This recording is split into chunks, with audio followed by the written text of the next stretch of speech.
Ladies and gentlemen, especially those of us born in the 70s or 80s, welcome to the first ever episode of Tape Deck Tales. We are the generation that grew up without the internet, but now enjoy the fun of having it. And what exactly is Gen X or older millennials? How do you define it? Well, depending on the website you go on, it's defined, Generation X is defined anywhere from the beginnings of 1963 to 65, all the way into 81, some sites even as far as 83. I myself was born in 1979, and I have always been proud of the fact that no matter what website you go, I am Gen X. As far as the older millennials, whether the terms born in 81 to 83 or like that, they have had the same experience as we did. We grew up without the use of these constantly in our hands. There's no video evidence to show the mischief we got into back in the 80s and 90s. However, there is a fact that we will also be probably the first generation without a president. And you know what? I'm kind of proud of that. We have been involved lately in a lot of generational battles, especially on TikTok. You've seen the younger generations try to call us out, and much to their dismay, that doesn't always go well. But what I want to talk today is what we think about the generations and where the define is, and then we're going to talk later about the holidays. But John, first, you being born in 1981, fall into either Gen X or older millennials. What are your thoughts on the definitions of the generation? Well, they came up with that whole zillennial miniature micro generation, which they try to take and says a little bit of both. But my opinion is generations to be gate locked or whatever you want to call it by years is a little ridiculous because it's more of a cultural thing than it is a time frame thing. I agree. You got parts of the country that, man, they're 50 years behind everybody else if you go down some back roads, you know? I mean, arguably, I'm trying to raise my kids as Gen X as possible, and they're Gen Alpha, so, I would say it's more... I have to pause for a second. I'm sorry. My own fault. I never started recording. At least we didn't get too far in. Grab my water while you start over. Yeah, at least I didn't get too far in before I realized this. I can't seem to find the buttons to start recording, so that might have been my issue. Listen, what is it? My girlfriend says I can't find the button. Mm-hmm. Before we get into discussing this, though, let's meet our panelists. We're going to go clockwise. I'm in the upper left-hand corner. My name is Vinny X. Wolf. I am your host and the most handsome man on the panel, of course. Up in the upper right-hand corner, we have Mark. He, when not playing with the Kenosha Kickers or on his multi-state polka tour, have you been to Sheboygan? He is one of the older members of our panel and loves the 80s. Below him, well, that's John, and he just got back inside, and word has it, it took an hour to get his tongue free from the flagpole. Down on the very bottom, this man loves silver and gold and bouncing in nightclubs with abominable snowmans. It's Yukon Cornelius himself, ladies and gentlemen, Larry. And finally, Michelle. She's the blonde bombshell. She has the elegance of Vanna White and the brains of Helen Griswold. Ladies and gentlemen, Michelle. John, you were born in 81. I hope I'm not giving away too many trade secrets for that. So you're on the cusp of either generation. What are your thoughts on the generational differences and definitions? Well, I see a lot of, like I said, time gate and with the whole generation definitions, which I think is unfair at best because it's definitely a cultural thing. It's more... parts of the country were behind other parts of the country or ahead parts of the country. You could go down a back road and you could travel back in time 50 years, depending on what part of the country you're at. I mean, there's plenty of places in this, even in New York here, where there's no internet, no high-speed television, anything. So I think it's definitely more of a cultural thing than it is a time-gated thing. Mark, what are your thoughts on the generational battles between, especially the younger generations now versus us, and of course the older generations? I haven't had a lot of experience with the battle as far as generation.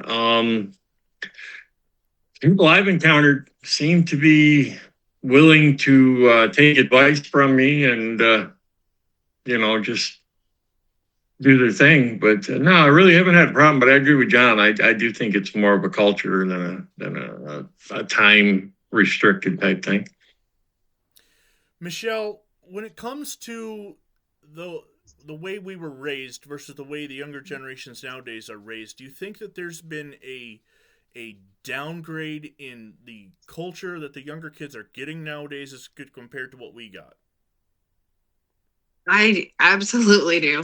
I work with a lot of younger generation. I'd even say, Gen Z. And I definitely can see a difference in how they were raised versus our more traditional, the traditional way I was raised. But I guess it just goes on their beliefs. They have a lot of different beliefs, as very different from my own. But it's definitely a different culture of where the younger generation is coming from. Larry, take us home. What are your thoughts finally on the generations, those of us born in the 80s and 90s, as far as how we were raised? The term latchkey kid comes up a lot. Do you think we were neglected more, or do you think it was just something that made us stronger? I definitely think it was something that made us stronger. I refer to us as the last of the feral children. Kids today, we disappeared hours on that. And kids today will barely leave the house. So they are much more domesticated than we.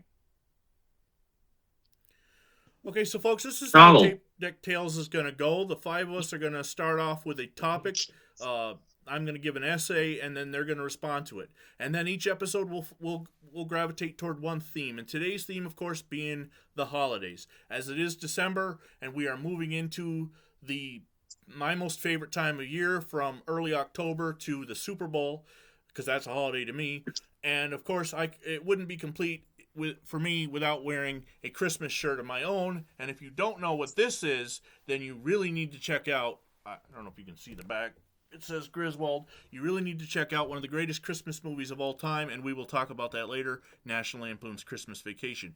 But before we get to Christmas, let's backtrack a couple months to Halloween. Halloween, especially growing up in the 80s and 90s, was a special time for us. I mean, we had everything from the Charlie Brown and Garfield specials that don't air anymore on regular television, mainly because you have to subscribe to Apple to get all the Charlie Brown specials. You have to find Garfield on YouTube, or you can buy copies of them on if you still have a place that sells DVDs. But we had we had those movies, those specials. We had some other great movies that came out all the way going back to Jaws in '75, which, although was a summer blockbuster, could be considered a monster movie. Halloween, Friday the 13th. I mean, you name it. Nightmare on Elm Street. Our horror films of our generation were some of the best, not just for the slasher genre, but also some of the best franchises that still go strong today. The other thing we had when we were growing up was the candy scare. You may have heard of, especially in the early 80s, where every time Halloween would come around, they would remind us, make sure your parents go through your candy. There's razor blades, there's drugs. You couldn't just dig into your candy bags when we were growing up. We had to wait for mom and dad to pick through everything. And the other thing we had was our costumes. I personally can't speak on a lot of the costumes that the kids of that era wore because my mom made everything I wore. One year I was Freddy Krueger, I was a paper bag one year, I was Michael Jackson, I was Nien Nunb from Return of the Jedi. He's the guy with the big lips that co-piloted the Millennium Falcon. But most kids wore these plastic costumes that you couldn't breathe in, you couldn't see out of, and you couldn't do anything other than go up to a house and stick your bag out and hopefully you didn't get a rock. Mark, when it comes to specials, when it comes to the movies of Halloween, what are some of your favorites? You named them. I mean, Charlie Brown specials. Never really got into Garfield too much. movies, Halloween, obviously. And there was, here we go. What's the one with Michael Myers? Friday the 13th. No, Halloween. There Sorry, you go. Halloween, yep. Well, Halloween. There you go. Nightmare on Elm Street was, right up there. Pretty much what you had mentioned, and yeah, stuff like that. Whatever was popular at the time, Anybody else have any movies that I didn't mention or specials? Monster Squad. I like Gremlins. I like the Fright Night movie. Gremlins, yeah, that was a good movie. Gremlins, Although Critters. more towards Christmas, but it's still a good movie. I mean, if we're going on Critters movies, is great. I was like, Beetlejuice. Yeah, Beetlejuice. Yeah. Michelle, Focus, focus. Michelle, what are some of the memories you have? What are Halloween costumes or stuff that you dressed up as at the time, and did you have to deal with the plastic masks? Yes, I hated them, and I remember seeing pictures recently of ugly Barbie plastic mask. It had 2 little holes for your nose. You couldn't breathe, and then everything else was like plastic, like a garbage bag that you wore. It was. Yeah, the nose hole's usually lined up with your eyes. And then the elastic rubber band that goes around, if it would break, then get caught in your hair, or those were interesting costumes. And now everything is like so more glamorous, and people are spending like hundreds of dollars on costumes for their kids. A lot more realistic too. Yeah.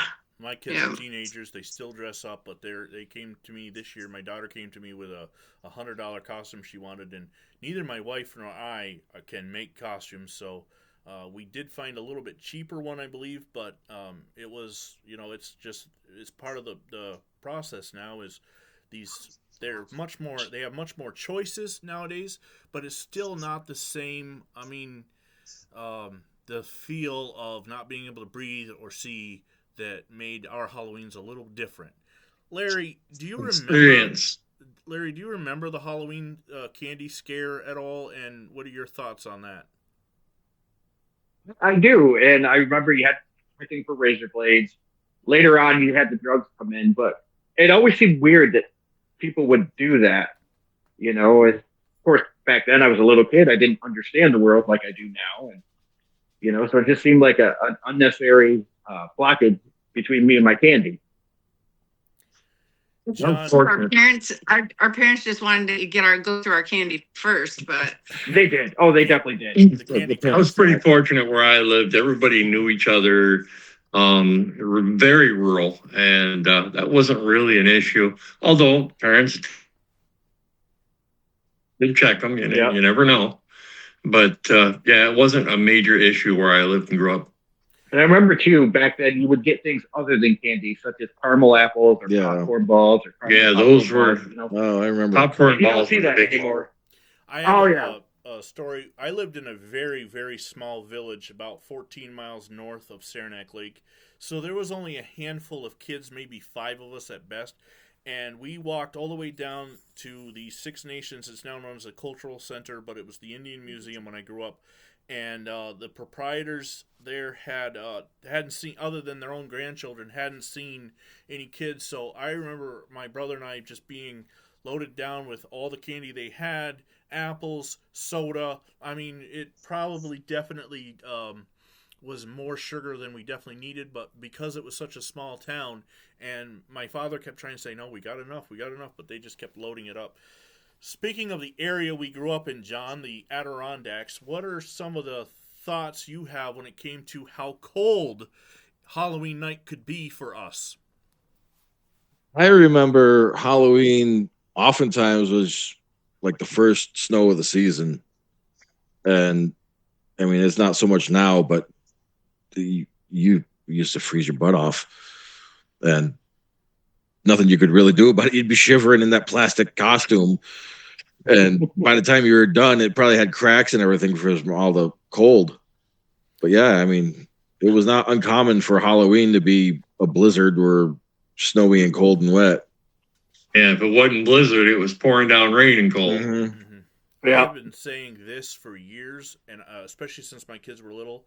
And not that I want to change Halloween. I love Halloween being October 31st. I love it being with the fall. But if you live above the so-called Mason-Dixon line of the America, July 31st should be a night you go out trick-or-treating. And there's several reasons. One, the warmth. I mean, you kids don't have to wear their costumes over a jacket or a jacket over their costume and show like a flasher every time they go up to the house. But two, it's also light later in the day, so you'd have more of an opportunity to go out later. And there's no school the next day, especially in New York. I know some places have school in the summertime, but not in New York. So that's why I've always been a proponent of keep Halloween the way it is.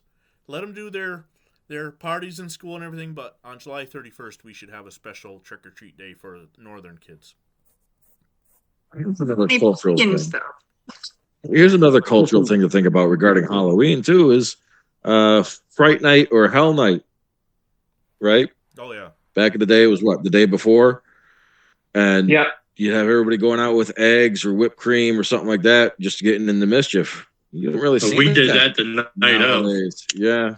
I think my generation was the reason why they started having curfews. I'm not going to get into detail because I don't want to incriminate myself, but let's just say a lot of eggs, a lot of shaving cream, a lot of toilet paper. Yeah. But you Yeah, don't see just- that anymore, or at least I haven't seen it. No, around they don't. anywhere. Well, we got a lot of villages now have a curfew, and Yeah. I know when they first started with the curfews, they were really enforcing them. You were over 18 and out, you were in trouble. Yeah. There's Yep. a different neighbor of mine from the story I told earlier, the one who lived across the road, made a deal with my parents that we could go toilet paper his tree so that we got to participate in the fun of TPing something, but we also had to clean it up when it was done. So, I mean, that was, again, I lived in a small village. We didn't have the amount of mischief. Just 7 miles down the road, though, there was a little village called Vermontville, which was one of the most rambunctious and dangerous of the areas. And a buddy of mine lived there, and they had to get their trick-or-treating in before the sun went down. So they had to go real early because of stuff like that. Halloween is We definitely... go out and raise Cain. Yeah, Halloween is definitely one of Go my ahead. favorite times of the year, whether you consider it a holiday or not. It's almost like the rite of passage into winter. It's the last, even though technically on the calendar winter doesn't start till late in December, but it's where we grew up. It's one of the last vestiges of fall. The weather, as John said, a lot of times it's the first snow of the year. And this year we took our kids out in the pouring rain, and it was so cold. And my kids being teenagers, we didn't end up going to as many places as we had in the past. But Halloween for us in the 80s and 90s was a happening, an event, from school parties to, they didn't have trunk or treat back then. So the only time you were getting candy was going out on Halloween itself. And then you'd snack on the candy for about a month, and you'd come home and maybe your favorite candy bar was gone because your mom or dad decided to tax you that day, and the one you were saving, well, it might not be there. Any final thoughts on Halloween? Thing is, what's that? Any final thoughts on Halloween? Well, just one little thing I got. What used to get me was where I grew up, you'd be lucky to have 200 to 300 population in the entire village and town. Halloween night, you'd have more kids than that in the main intersection in town than the entire town. They would come from everywhere. And you want to talk about seeing all those kids scramble and hide as soon as you seen a cop car coming. Where we all went and hid, I mean, there wasn't a lot in my town, but boy, a couple of them got caught, but most of us got away. But yeah, it always made me astonished that we barely have any people living there. But when Halloween came around, we had more people than the town had combined. It was amazing. It was fun.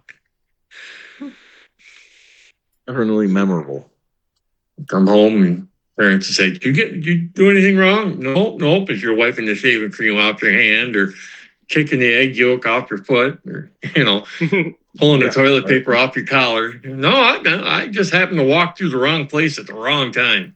Yeah, right. But yeah, it was a good time back then, Halloween was. And it was some property got a little damage. Eggs on cars, not really good for the finish, but nobody was getting hurt. There wasn't. It was people were having fun, getting into trouble, but it wasn't like nowadays. You get a couple of people that have an argument. Nowadays they pull out a pew pew and start doing things that we didn't even think of doing. It wasn't violence. It was just no, yeah, but nowadays everything turns into violence. It seems, but yeah. Well, they got more feelings today than we did back then. yeah. Okay, the next We all holiday- were on the same track. Yeah. The next holiday on the calendar is one of the often forgotten about holidays. It gets kind of buried as Christmas decorations go up earlier and earlier, and of course, if you live where we live, you got to get them up early to beat the snow. But Thanksgiving. Mhm. Thanksgiving is a time of family. It's a time of great tradition. It's a time of honor and football and food. And I remember growing up, one of my favorite things was getting up early enough to put on the Macy's Thanksgiving Day Parade. Every year, Yep. my parents and brother and I would sit and watch that as the parents were getting the turkey in the oven and getting the pies baked. And after the parade, well, it's time for football. And my brother, being a Dallas Cowboy fan, it was a big day for him because his team was always playing and quite often winning.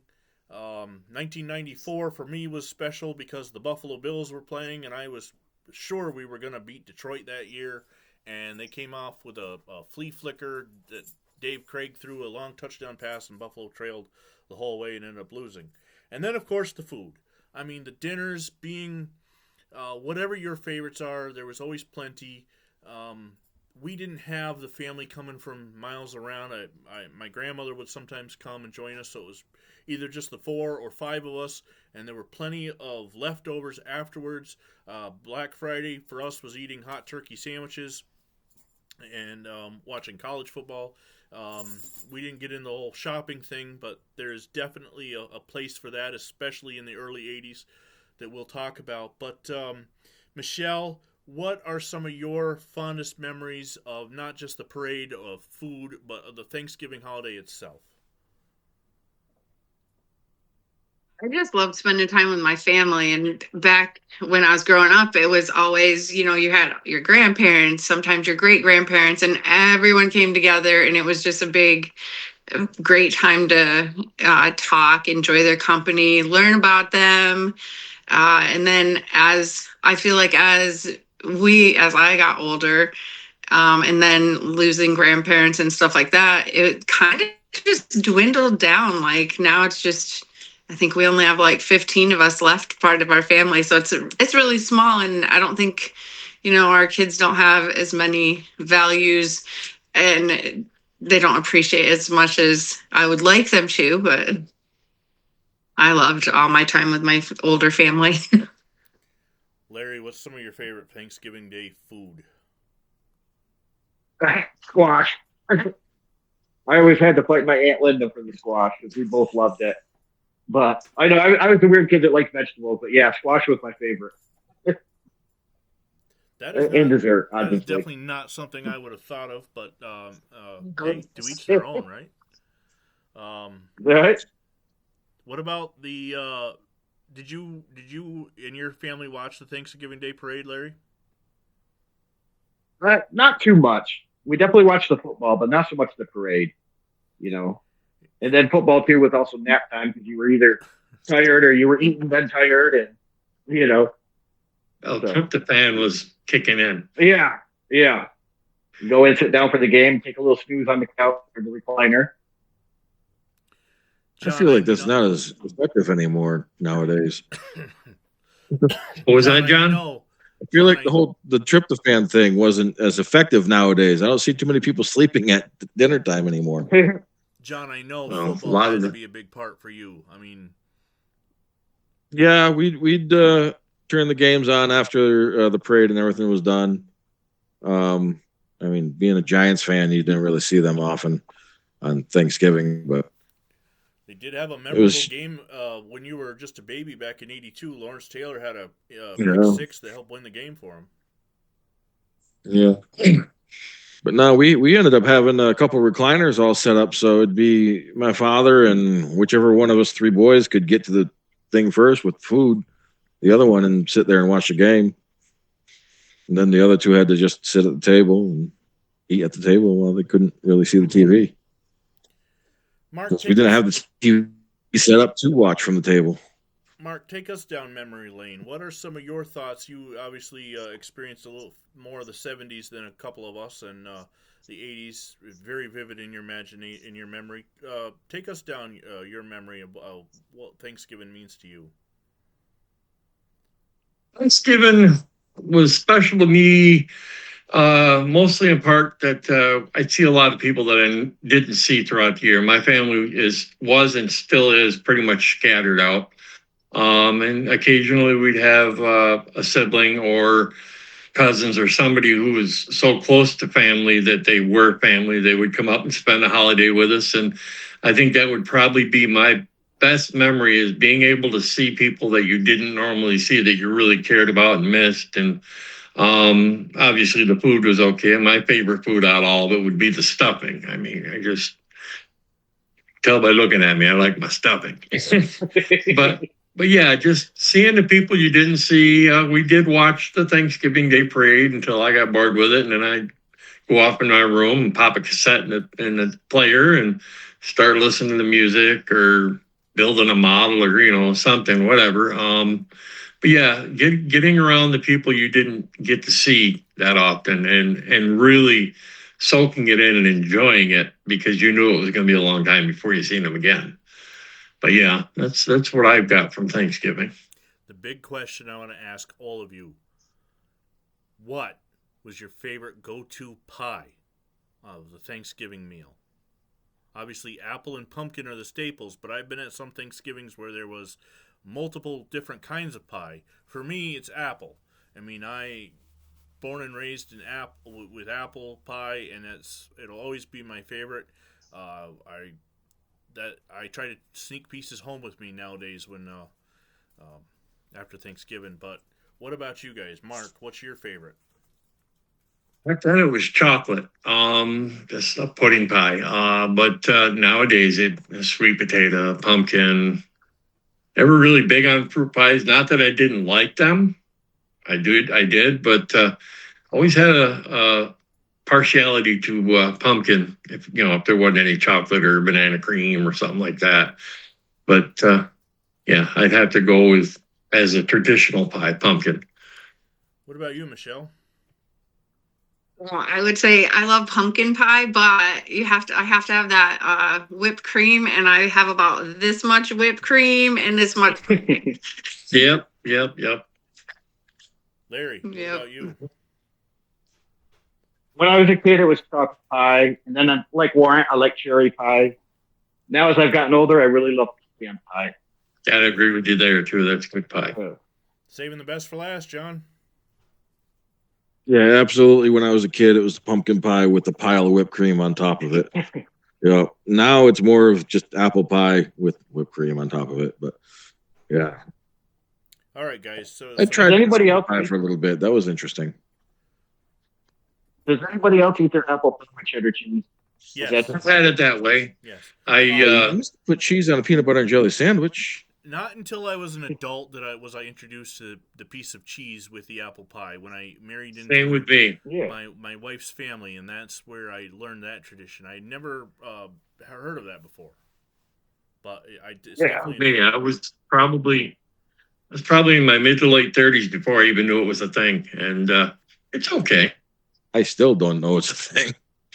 It works. What's the point? It's just separates the flavors. I mean, to me, you got the sweet, and then you get a little bite of sweet and a little bit of bitter, from the cheese. Yeah, it does work together. Doesn't sound good, but it does work together. Try it next time. Yeah. It's like eating grapes and cheese. It just works together with the sweetness and then the texture of the cheese. Yep. For those of you who know my father-in-law, and I think all of you have met him at some point, he's the one who introduced me to it, and he like I said, I'd never heard of it beforehand, but anytime we have apple pie now at there. So my father-in-law introduced me to the cheese and apple pie, and anytime we're at his house, it's definitely comes when an apple pie. It's his favorite too. He gets out the brick of cheese and starts cutting slices. So the answer to who cut the cheese, my father-in-law. Last, well, you can't really beat. You can't really beat. Go ahead. Oh, I'm sorry. Go ahead. Go ahead, Mark. You can't really beat apple pie a la mode. Vanilla ice cream on a piece of warm apple pie. Can't beat it.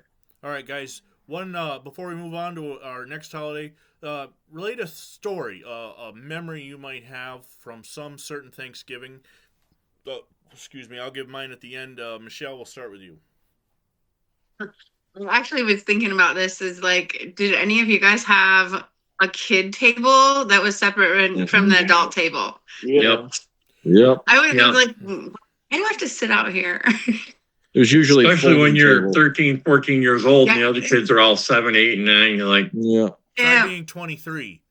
So I go home to my dad and stepmom's house in 2002, and I'm meeting my stepbrother's girlfriend for the first time, and all she heard was that it was Wolf's son, my dad, the Mighty Black Wolf, he was a Native American. Wolf's son was coming to Thanksgiving, so she put me at the kid table. I took a look at that, and I said, I'm older than you. So I grabbed a plate, and I went and sat in the living room and watched football. Needless to say, she didn't like me very much, and thankfully she didn't stick in the family, so it wasn't that big of an issue. Oh, my God. I feel like that was a rite of passage. Like, you have your bar mitzvahs and, all these different groups have, your segue from childhood to adulthood. Ours was moving from the kids' table to the adult table. Yeah. What about you, Larry? If I've ever gotten moved from the kids' table. What's a memory story you remember? Like I said, squash was my favorite vegetable, favorite food, Thanksgiving. I remember as a little kid, when I first got it, I thought it was mashed carrots. And I was like, wow, Grandma, these mashed carrots are really good. And everybody at the table started laughing because I didn't know what squash was. And it's just one of those little things I remember. John, you're up. The wishbone. Grind out the wishbone and seeing who could get the bigger piece. Did anybody ever when it came time to break it? Woodstock in the Charlie Brown cartoon? Yeah. No, I figured out how to break it and win though. Yeah. Yeah. There's a little trick to it, but yeah. Mm-hmm. All right, Mark. How many of you had a wishbone that? How many of you had a wishbone that you forgot was there drying and you found it a year and a half, 2 years later? Yeah. As far as a memory for me, Ben, nothing really stands out. Like I said, it was pretty much the same every year, but the getting with people that you really cared about and missed, that always stood out, Well, you definitely helped me segue to my story, and I hope I don't get too emotional with this one, but Thanksgiving in 1996, I was a senior in high school, and I was applying to various universities of higher education, and it was my turn to give what I was thankful for, and my grandmother was there. She was living with us at the time, and of course my mom, dad, and brother, and I gave a speech which haunts me to this day, because I said that this would probably be our last Thanksgiving together. And sadly, my mom passed away less than a month later, so it was ironically not the way I intended. I was thinking I would be off to college and the big man on campus, but Thanksgiving 1996 will always stand out to me as the last great one for me. Nothing. My wife's looking at me now. Nothing against my wife's family. In fact, they gave me family back. But it's the unfortunate rite of passage that we all go through, and I just happened to do it at 17. Oh, sorry you had to go through that, bud. Yeah. It helped me grow and learn. But before we move on to Christmas, I want to talk about Black Friday real quick. There was a period in the early to mid 2000s where Black Friday started creeping in on Thanksgiving, and myself as well as many other people would share and lead a charge about keep stores closed on Black Friday. And thankfully, it's trended in the other direction now, as family isn't disappearing at 5 p.m. on Thanksgiving, ruining Thanksgiving to go off and stand in lines. Maybe there's other things that could help ruin Thanksgiving, like your drunk uncle or too much football or the Chiefs playing every year. But Black Friday, when we were younger, there was a certain thing where Black Friday really became a cultural phenomenon, and that is the 1984 Cabbage Patch Kids craze. Did anybody get a Cabbage Patch Kid, and were their parents out braving the mobs and the violence that erupted in 1984? I hope I have the year right. I think it's 84. No, and I'm thankful. No Cabbage My aunt had Cabbage Patch Kids, but they never bought them for Christmas. They went and got them after they were big and everything. So they waited until after the crowds. I remember the craze, but Yeah. I mean, no, I never jumped on that bandwagon. I was probably a little too old for that anyway. 84, I was 15, so. I had the Cabbage Patch dolls, but I don't believe my parents went out and got them until months or years later because we did not grow up with money. So, Yeah. yeah, Well, Yeah, but that didn't really seem to matter a whole lot back then, Nope. you know? sure didn't. once again, I didn't know any better. My mom being creative that she was, I didn't have real Cabbage Patch Kids. I had homemade Cabbage Patch Kids, including one of myself as a football player wearing my jersey, and that's one of the only stuffed animals I still have. Is that Nice. little Vinny Cabbage Patch Kid that my mom made. The closest things I had to those were the Raggedy Ann and Andy, Yeah. Yeah, yep. which All right. before the Cabbage Patch. When we're recording this, it is December 3rd, and you may have noticed looking out your windows that lights are starting to appear everywhere. Your commercials are starting to try to get you to buy more stuff with using Santa Claus as a salesman. Christmas time is here. It's the most wonderful time of the year. The specials are all over the place, although nowadays you have to stream them. Back when we were younger, it was appointment television. You'd open up the TV guide and circle when Charlie Brown was going to be, and Rudolph, and Frosty, and A Year Without Santa Claus, and the movies. We had, growing up, some of the best, most iconic movies made, from Home Alone to A Christmas Story to National Lampoon's Christmas Vacation, and, of course, the best Christmas movie that in my household, Die Hard. Also, That's great. the traditions that come with trimming the tree. My brother was born on December 13th, so we wouldn't put our tree up till December 14th because we couldn't have it affecting his birthday. But the other traditions of, and we'll go through some of them. I'll ask everybody to tell a tradition, but I remember we would, my brother and I would get up before my parents, and we had a little tree in our room, and we each were able to put a present under that tree that we could open while we waited for the parents to sleep off. Oh, they're playing Santa Claus the night before. I'm sorry, they weren't playing Santa Claus. They were welcoming Santa Claus. The other traditions, some people have the big dinners. Some people watch the specials on TV. Nowadays, you can watch Christmas Story 24 hours a day. You can find a lot of Christmas movies streaming. It's a Wonderful Life. One of the best movies ever made. Christmas Eve. It's on NBC every night. Back then, we had it on VHS and would watch it. I would watch it at least 4 times a year, sometimes in July. The memories that we had from Christmas will stick with us forever. And I think some of the problems nowadays with the younger generations is they don't get that because they're constantly glued to their screen, and the algorithms are bringing the videos to them on TikTok, on Facebook, on YouTube, and hopefully your algorithm brings you this video. But we, like I said, had to go through the TV guide and appointment television, and I would record everything, and I had VHS tapes of every Christmas cartoon there was, from Rudolph to Frosty to the littler known ones, Candy Claus, which was the story of Santa adopting a little doll that came to life. The same with the movies, from, like I said, Christmas adjacent movies like Lethal Weapon and Gremlins to the Christmas specials that are now appointment television year round. Larry, Christmas specials, are you for them, and what are your favorites? Muppets Christmas Carol. Best movie ever made. That's Absolutely one of my favorites. I always forget to mention, but it's definitely there. Other movies I might have forgotten to mention are like Scrooged. My favorite, it's Christmas, A Christmas Carol. My favorite version, 1984, George C. Scott. Man, that man was terrifying as Ebenezer Scrooge, but I loved it. Yes, he was. every year. I mean, he was the only Ebenezer Scrooge that looked like me. He was the only fat man that played the role, and I loved it. And one day I would love to get into a theater and either play Jacob Marley or Ebenezer Scrooge. John, what about you? Christmas specials. If you had to, I know you had to watch some of them. What were your favorites? Oh, I liked. Matter of fact, I had the kids watch Garfield's tonight. All the cartoon Christmas specials I was a big fan of. But like he said, the Muppet Christmas Carol was my absolute favorite. I was a big fan of the Muppets when I was a kid. The Mickey Mouse Christmas Carol was one of my favorites too. Same story, but just Mickey Mouse and his crew. Mhm. Yeah, I mean, those were, to me, that felt like Christmas. You know, sitting down and watching those, and it just had that feeling about it. I don't know.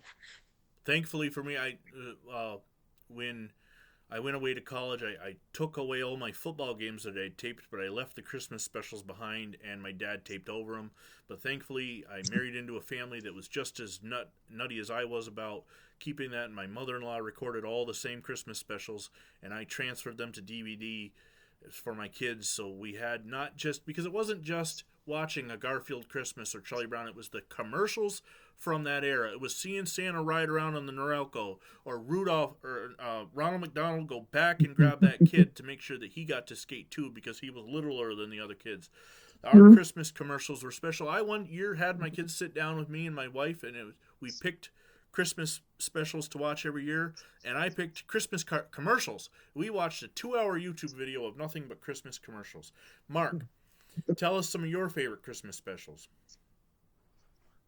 My favorite Christmas special would have been Charlie Brown Christmas. Close second would be the original traditional Christmas Carol. Obviously, Rudolph. I mean, I watched Larry there. He always brought a smile to my face when he'd come on the screen. But yeah, that Charlie Brown Christmas was my favorite by far. Michelle, what about you? Well, I love the Grinch, but I don't know when he came out. I was just going to Google that, 1966. but Oh, yeah, he's been out a long Yeah. It's time. been out a while. the original, I've seen all of these other ones. I like them, but the original one, I don't know. I had to watch it all the time. That was my Yep. favorite. Like Max, Yep, poor Max. When my son but was he little, enjoyed it. when my son was little, I didn't get him a Grinch stuffed animal. I got him Max stuffed animal, and that was one of the ones that he carried around, especially around Christmas time. All right, let's I move can on. see him tying horns on a family dog too. Yeah, You one know what? horn. You know what? I would not put that past my son, and he just walked out of the room. Yeah. You know, one of the traditions Yeah. we didn't have. We're going to move into traditions now, but one of the traditions we didn't have, but I absolutely love, is Elf on the Shelf. I think that if we had had something like that in the 80s, it would have been fantastic trying to find it. Knowing my parents and the jokesters they were, they probably would have put it outside.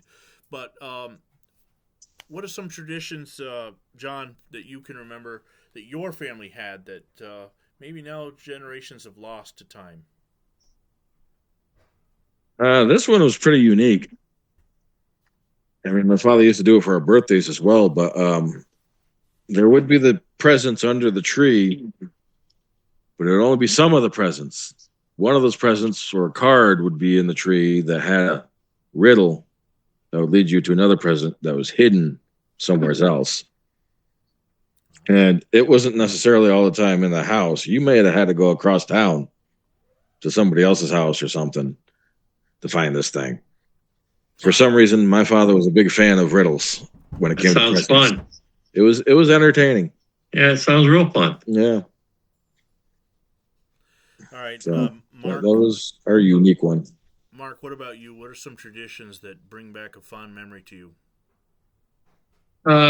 One that really hits me is the night before Christmas, we'd always get to open one gift. I enjoyed that. That was probably one of my favorite things about Christmas holiday. It's a tradition we had. I'm sure many other families had it, but that's what I enjoyed. Michelle, you must have had something different than the rest of us, being the only female on the panel. Well, I grew up in a very religious family, and so we went to Christmas Eve service at church. We did a candlelight uh, Christmas Eve service, just sang a lot of Christmas hymns, and then my family, we would go around to the different. I guess just different people's homes, and we'd just go Christmas caroling and stuff. So that was really fun. Cold but fun. But those are some of mine I enjoyed. Larry, I have this picture in my head as you as a 5-year-old with your long beard, running down Christmas morning to open presents. What are some of your traditions that your family had? So my family was definitely non-traditional. Both my parents, depending on the year, would be working on Christmas morning. So for us, Christmas didn't start until the afternoon. And that's actually something I've carried with me into adulthood, being I'm in a situation where a lot of times I'll be working on Christmas. But like for us, we didn't have any, we didn't open presents the night before. Our tree went up, on Black Friday. So it was never up before Thanksgiving. It was always after. And other than that, it was just, we'd get around, sit around the living room, presents, and then we'd get something to eat. But Larry, the way I look at that, Christmas isn't always when you have it, but how you have it and who you have it with. Exactly. So exactly. If you can't have it traditional time, when you do have it, it's still just as special, maybe even more special because you had to wait a little longer. And so, I like that part of it. I've been in situations with my wife's family when her father was still working where we would get up and go over at 3 a.m. to open presents before he went off to work. Same in my profession. We've done it then. Now that my kids are older, we'll do it on the 26th because, I'm working for the 25th. My wife's throwing up 3 fingers to me, so it must be 3 a.m. My first year was a 3 a.m. Christmas with that when I came to this village. My early in my career, I had older coworkers that made sure I had the time off with my kids, and I try to do the same now for them. Albeit it's a different situation now in 2025 than it was when I started out. But Christmas it's when you're with your family, and whether it's December 25th or December 26th, 3 a.m., 7 a.m., 2 p.m. It's about the family. The next thing I want to talk about is the memories. We talked about the traditions, but how about a specific memory that today's younger generations might look at and say, that's cringe. I can't believe you guys did that, or that you remember that. And we're going to start with Michelle this time. Take us back in your childhood for one specific Christmas that you remember, or a certain that maybe it was only happened that one year. I'm gonna have to say the one thing I always remember is this My Little Pony brushable horse that I had to have, and I didn't even care that was probably the only gift I got, but I was so happy to have that. I don't know why, but it's always stuck with me. But my dad, he worked for the county, so he was always out plowing, and so it always seemed to snow. So we would always get up before, if he had to get called into work, my mom would come get us up. We'd get up, open a couple presents, and then we were happy. But I just being home with my family was the best part of my Christmases. Couldn't ask for better. Larry, what about you? What's a specific memory that you can remember, think back on Christmas and just be like, yep, that's the one thing I will always never forget? It was when I still believed in Santa and the magic of Christmas and getting up, and you go to bed, there's nothing under the tree, but you wake up, there's a lot of stuff under the tree, and that's what I remember the most, was the magic of Christmas. Mm-hmm. John?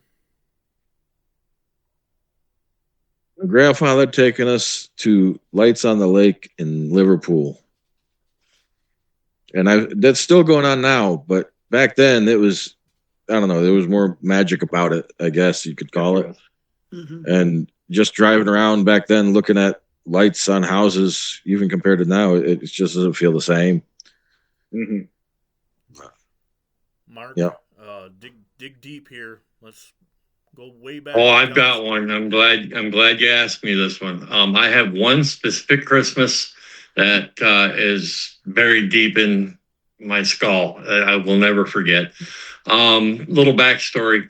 I have a sister that's a little bit older than me, and we have always had more of a bond than siblings. It's more close to mother son type thing. I mean, not to sound weird, but it's very, very big role model, a good role model in my life. I should have listened to her a little more, but we were always close. And she left to go into the military in the late 70s, 77, 76, somewhere around there, right after she graduated.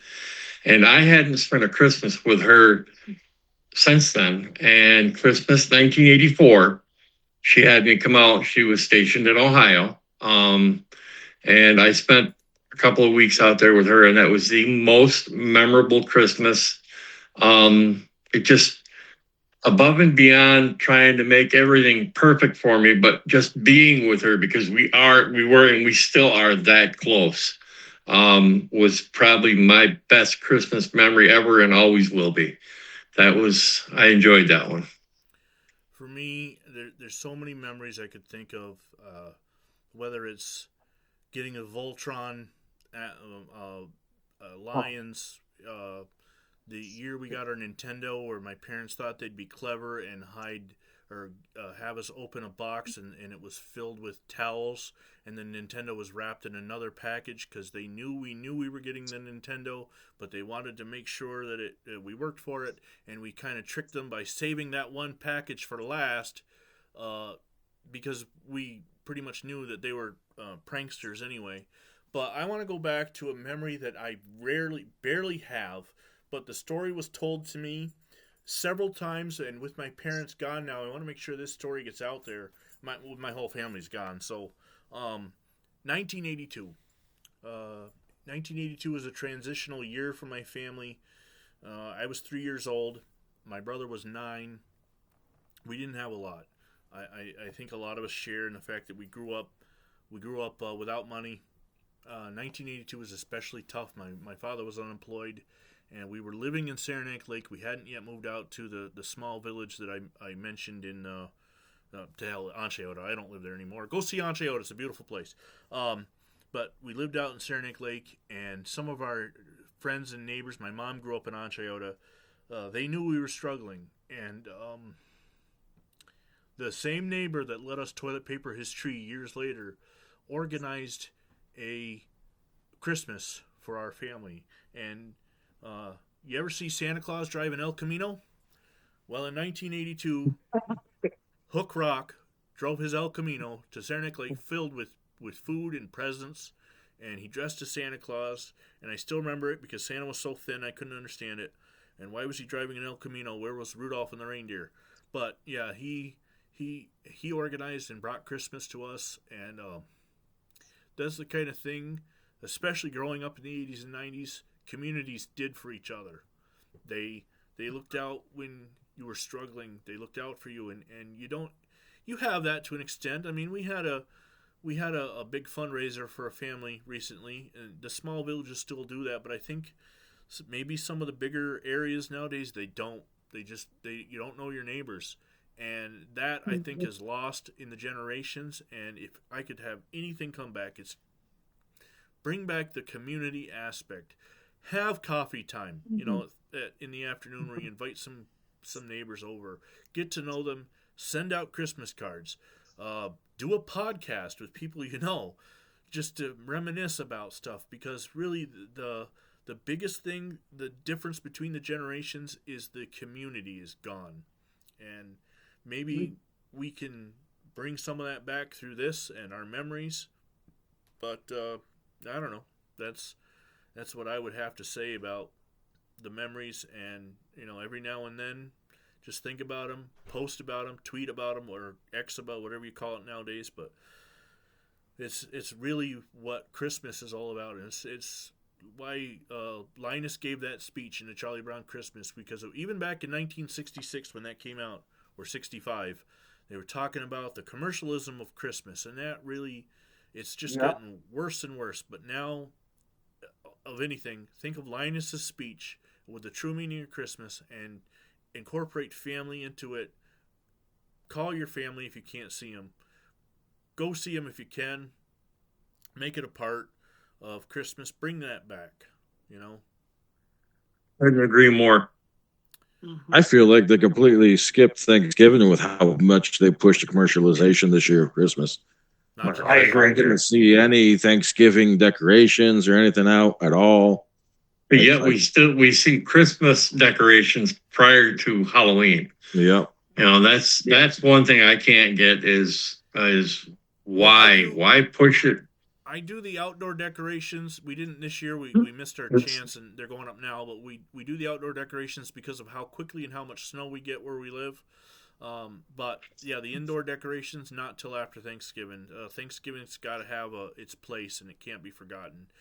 So let's wrap up episode 1, and I'm gonna implore you all the links in the description, and make sure you comment. Tell us what you want us to talk about here on Tape Deck Tales. What are some of the things you want us to discuss? And this was kind of a lighthearted holiday thing. We'll get into more hard-hitting topics from our generation to yours in the coming months. But let's go around the clock here and wrap it up. And just in general, one thing about the holidays that you would like, not a memory or a tradition or anything, but just what would you tell the younger generations that may discover us and want and care and want to learn about, or to ourselves, our older generations that have these memories? And Mark, we'll start with you. Just what is one thing you'd like to express to the listeners, the viewers? Exactly what you said. I'd like to see Christmas go back to the way it used to be, when it was people got together and they knew their neighbors, and it just was a totally different time. It didn't matter if it was 80s, 60s, 70s.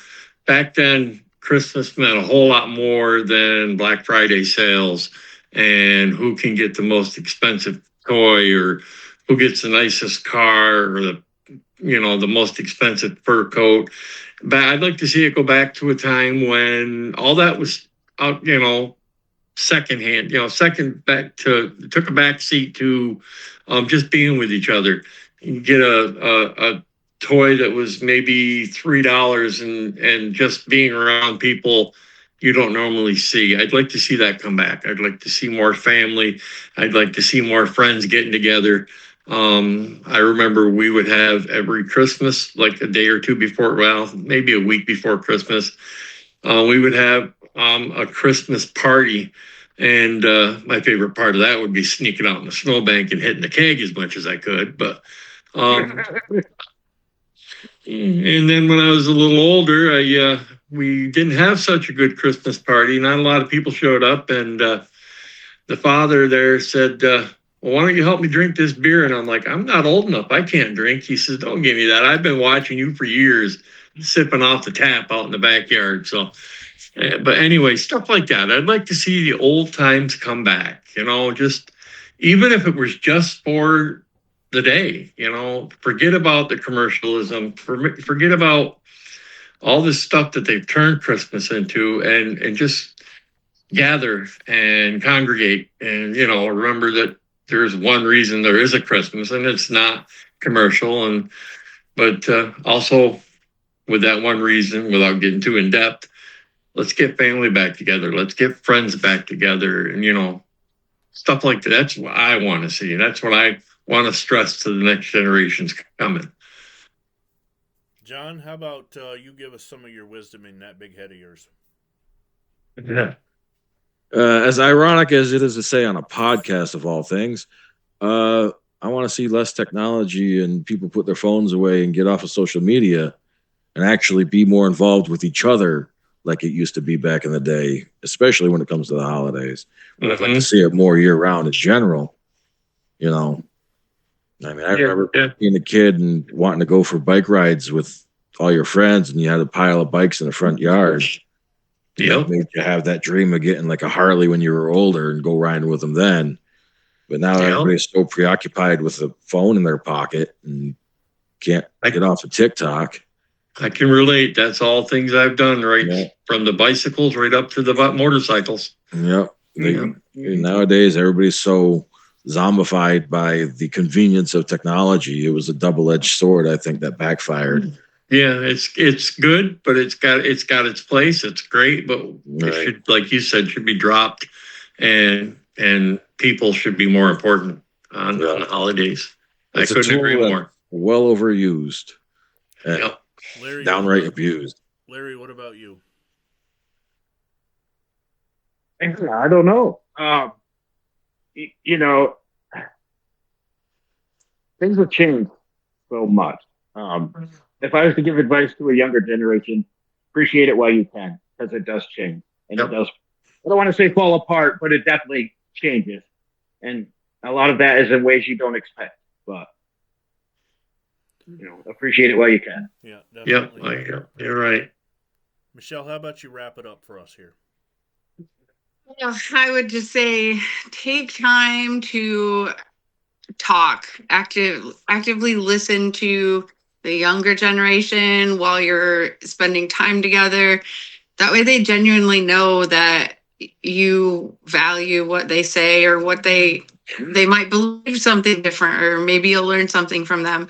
But also, the older generation as well. We always want to just make sure that everybody knows that they're cared about, and that you actually are interested in what they have to say. But hopefully they'll put their phones away. That was my other thing, technology, especially little kids on these tablets all the time.